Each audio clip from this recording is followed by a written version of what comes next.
When energy costs jump, everyone feels it. At the Bowser, on the power bill and across the economy. I'm Alan Kohler. And I'm Carrington Clark. On ABC Business Daily's Fuelcast, we break down the latest in fuel, energy and the forces driving prices. It's a quick, clear update on what's moving, why it matters and what it can mean for your wallet and the wider economy. Find Fuelcast in the ABC Business Daily feed, on ABC Listen or wherever you get your podcasts. ABC Listen. Podcasts, radio, news, music and more.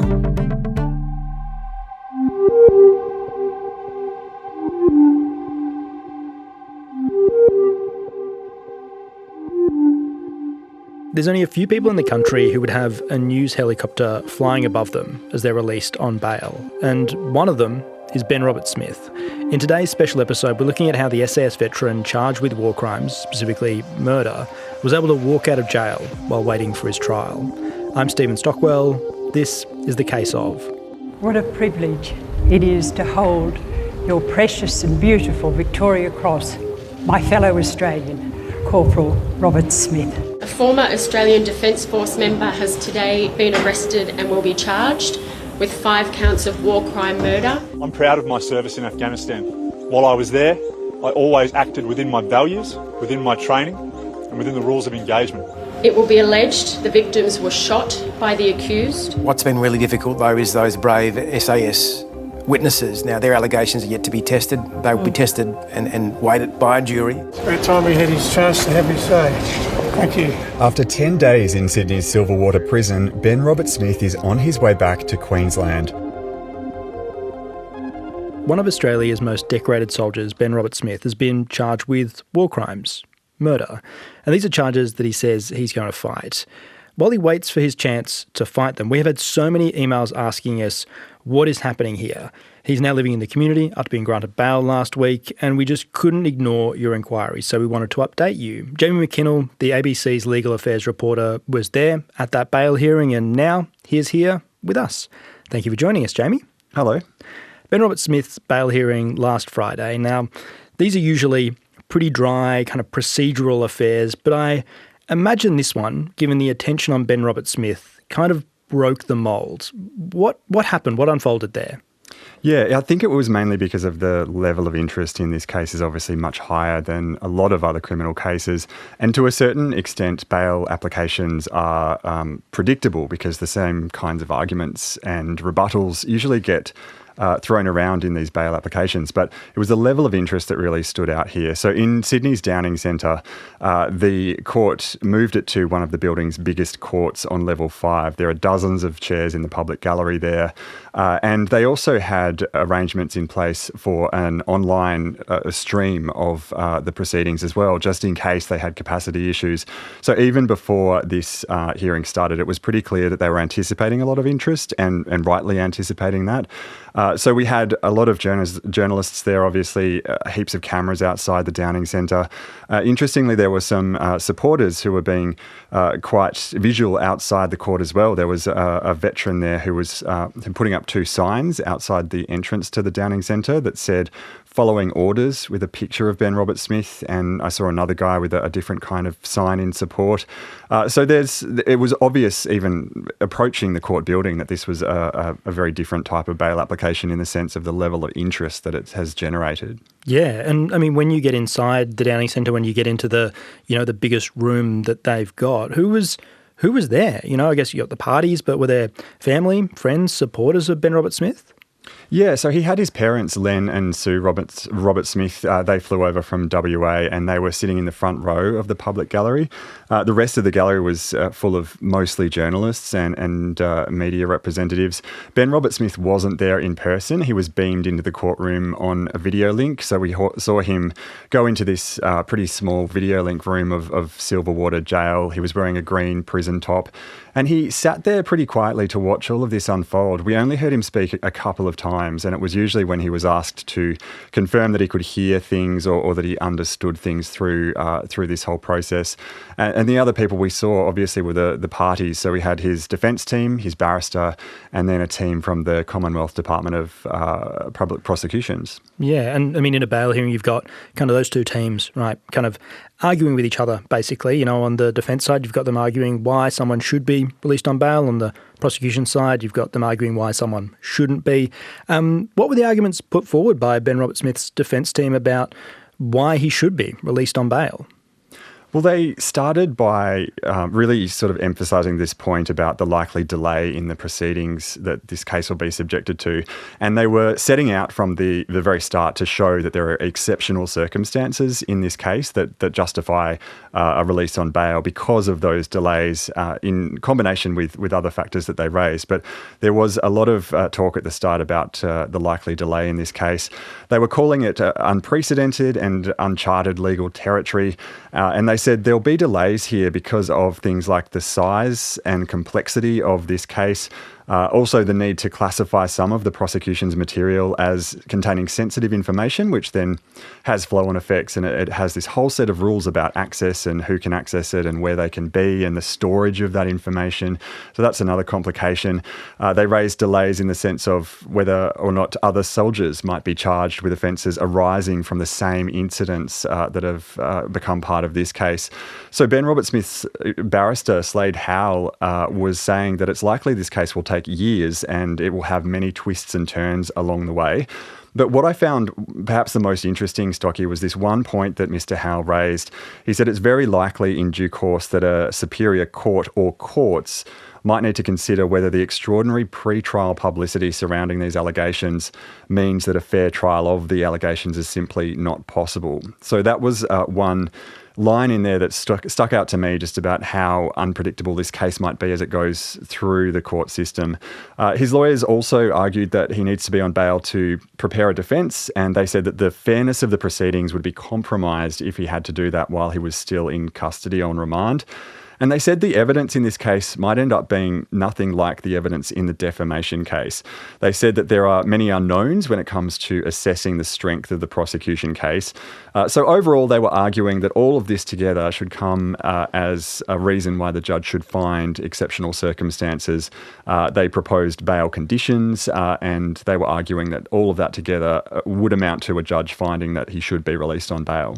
Yeah, right. And I mean, you know, when they're putting these arguments to the judge, you know, the defence arguments need to be pretty solid because it is very unusual that someone would get bail for a crime like murder. You know, even in the context of Ben Roberts-Smith, where these are war crimes, you know, it's still murder that he's been charged with. So it's very rare that someone charged with murder would get bail. I mean, an example I can think of is actually one that we covered on the case of earlier this year, which was the trial of Zachary Rolfe in the Northern Territory, the case of Kumanjai Walker. So, you know, it doesn't happen very often, but it's, you know, happened in that situation, happened here as well. The prosecution, I imagine, probably would have resisted this pretty strongly. What were some of the arguments they were making against bail being granted? Well, the Crown raised two main bail concerns as they were opposing this application, and those two concerns were the risk of flight, the risk of interfering with witnesses and evidence. Now, Ben Roberts-Smith's lawyers had already said that he's known about this investigation into him for a long time, and they were arguing that he'll presumably continue to be monitored or surveilled. So they were saying, look, that's a pretty good incentive to not do either of those things, especially interfere with witnesses or evidence. But Simon Buchan SC, who was representing the Commonwealth DPP, he was also relying on what he called the gravely serious nature of the charges, also the number of charges, and what he was describing as the apparent strength of the Crown case as he was opposing this bail application. He was also saying to the judge that some of these allegations are allegations that are supported by defence witnesses. And he was saying as well that by the end of July, the brief of evidence should have been substantially served on the defence. And so he seemed to be putting that out there as a reason why there doesn't seem to be any issues with delays at the moment. Yeah, right. I mean, I can only imagine that the brief of evidence in something like this would be kind of pretty weighty. And also the way you were explaining this before, the defence argument as well about the limitations to accessing some of that. I mean, you know, if we're looking at court documents in some places around Australia, you need to go to a special room to look at that. And I'm sure if there's classified material, Commonwealth wants defence barristers to go into a special room somewhere to look at that. That'll take some time as well. Jamie, the end of this story has already been written. We know that Ben Roberts-Smith was released on bail on Friday. When that decision was made, what kind of conditions were applied to that or put on him as he allowed out? Well, a lot of his conditions are things that were proposed by his own lawyers because they would have been able to predict, how to overcome this test that comes up in a bail application of an unacceptable risk. So because the judge, Greg Grogan, in the end ruled that the conditions could offset those risks, it looks like they were pretty successful in coming up with proposed conditions that would mitigate them. So the conditions include he has to report to police 3 days of each week. He has to be of good behaviour, which is a pretty standard condition. He has to live at a set address. He has to hand over his passport and not leave Australia. But there are more specific things as well, like restrictions on his use of mobile phones and computers. For example, he's not allowed to use certain encrypted applications or communication tools. And a big one as well was a security deposit. His father put up a security deposit of $250,000 to secure his release on bail on Friday. Whoa, $250,000. That is a substantial security deposit in this instance. Jamie, you talked before about the defence kind of point of the amount of publicity around this, I guess. And there's been so many articles written about Ben Roberts-Smith. There's people with lots of thoughts, lots of opinions on this as well. And I mean, we've had so many emails to the case of as well, people asking us to kind of unpack that, which I think is just an indication of the kind of interest in this trial and the amount and the level to which people are kind of engaging with it. Was the suggestion from the defence that, it might be hard for Ben Roberts-Smith to get a fair trial and maybe, could they be pushing at something there?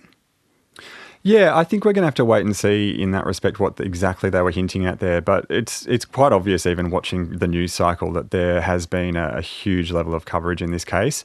And his lawyers are obviously taking note of that. And it is something that, in one defence argument that might come up later on in the track, would have an impact on his ability to have a fair trial. So I guess that's kind of what they were hinting at.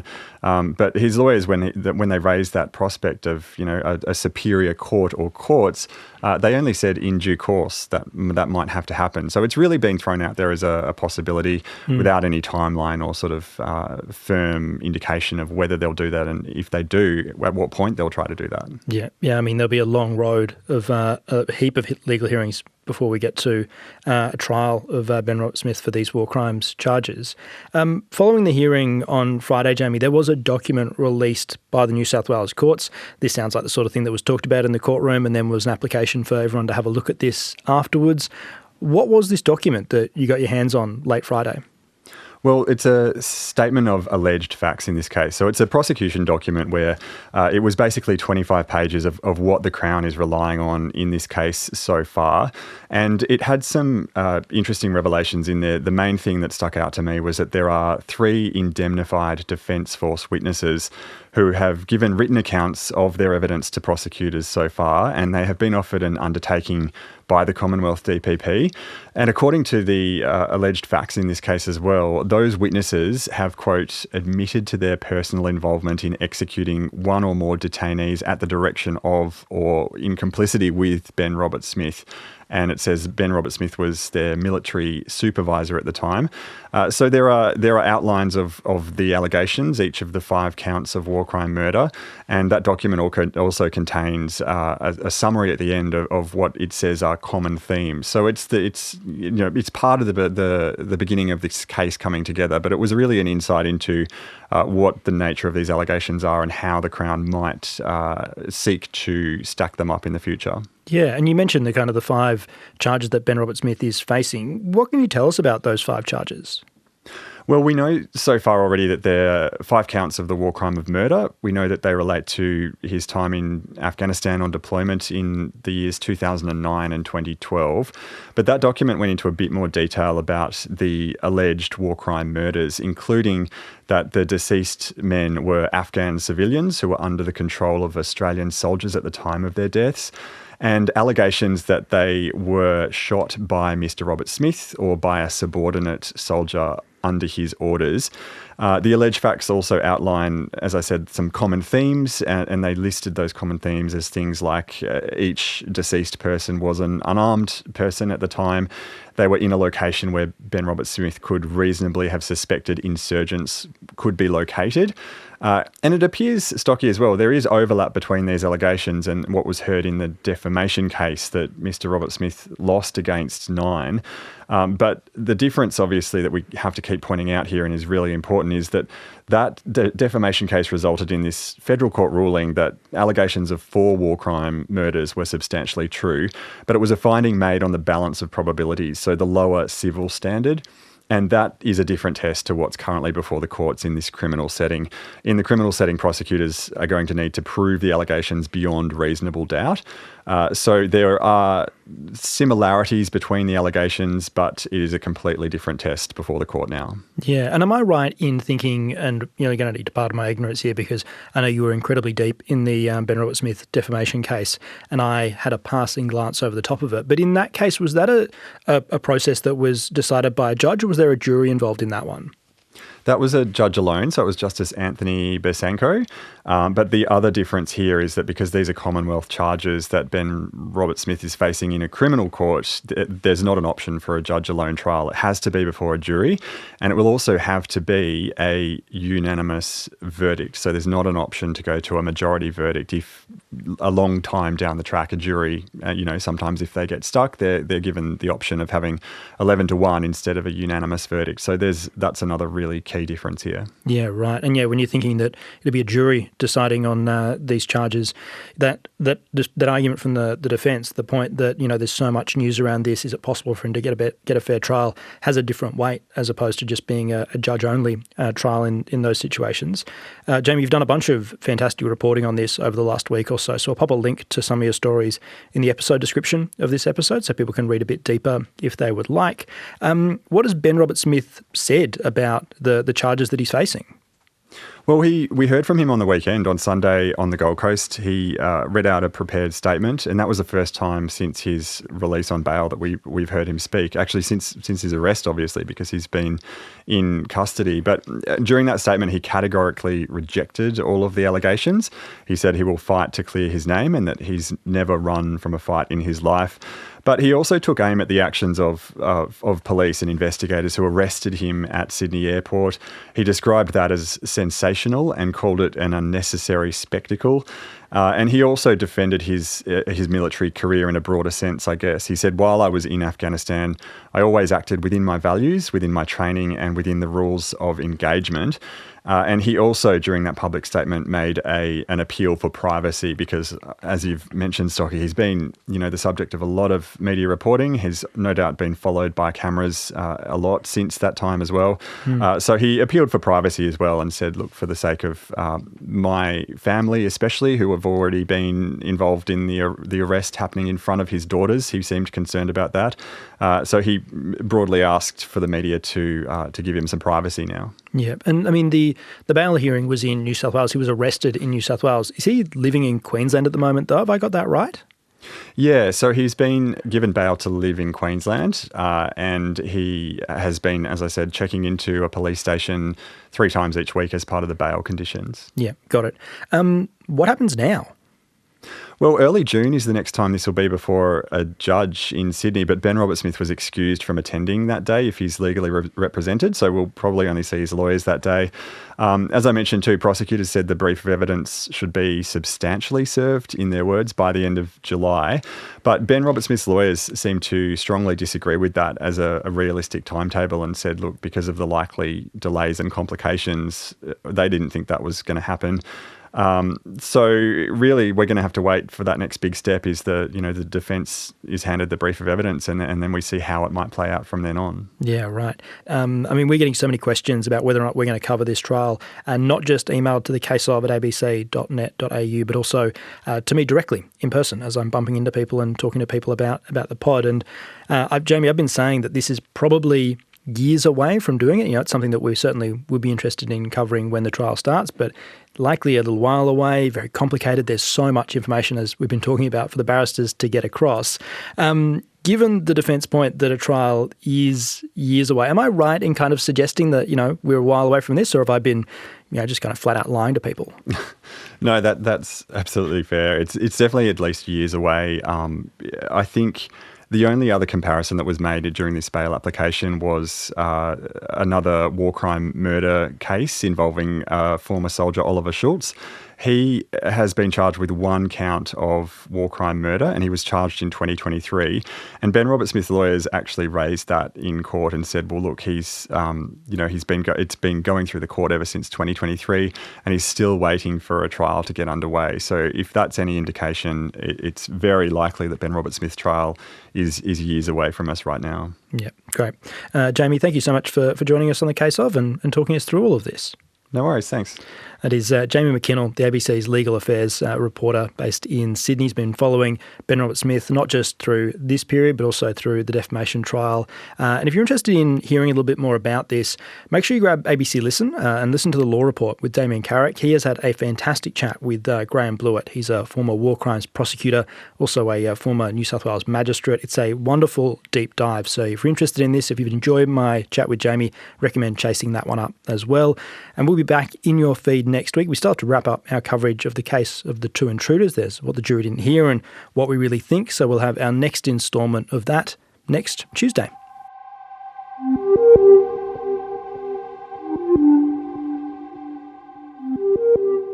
The Case Of is produced by ABC Audio Studios and ABC News. This episode was reported by Jamie McKinnell and presented by me, Stephen Stockwell.